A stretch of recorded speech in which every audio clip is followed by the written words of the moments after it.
আমি একজন একাই সমাজসেবা অফিসার, কিন্তু আপনার 15 জন সদস্য আছে, 15 জন, কিন্তু আমার কিন্তু অনেক লোক, অনেক 4টা ইউনিয়নে অসংখ্য লোক নিয়ে কাজ করতে।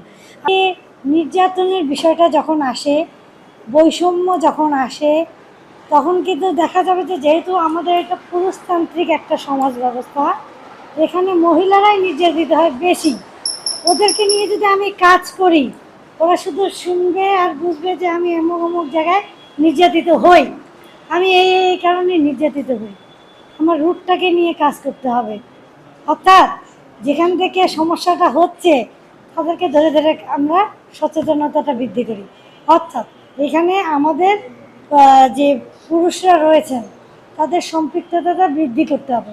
উঠোন বৈঠকগুলোতে তাদেরকে নিয়ে বসতে হবে, তাদের মাইন্ড সেট আপটা চেঞ্জ।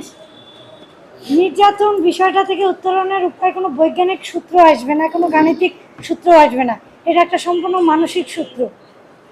তো ওই মানসিক সূত্রটা, আমার সাংবাদিক ভাইরা আছেন, এই মানসিক সূত্রটা যতক্ষণ না তৈরি হবে ততক্ষণ নারী নির্যাতন, জেন্ডার যে বৈষম্য, যে আমরা যে বিভিন্নভাবে নির্যাতিত নিপীড়িত হচ্ছি, এটা সেট আপটা ওইভাবে তৈরি হচ্ছে। সেটাকে তৈরি করতে গেলে মানসিক একটা সূত্র তৈরি করতে হবে। এই মানসিক সূত্রটা যখন আমার মূল পয়েন্টে আসবে, তখন এই সূত্র ধরে ধরে অঙ্ক গাণিতিক সূত্রগুলো সমাধান হয়ে যাবে।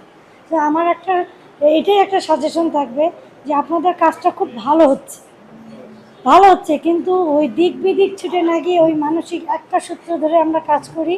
এই প্ল্যাটফর্মে যারা আছেন তারা ওই সূত্রটাকে সমাজের মধ্যে বিছাই দেন। তারা ওই সূত্রটাকে যখনই বিছাই দিতে পারবেন, দেখবেন যে আপনাদের যে এই যে আমাদের কাছে যে আসার যে এই প্ল্যাটফর্মের যে একটা যোগসূত্র, এটা আপনাদের আর দরকার হবে না। আর ওখানেই কাজ করবেন, ওখান থেকে আপনাদের ফিডব্যাকটা চলে আসবে।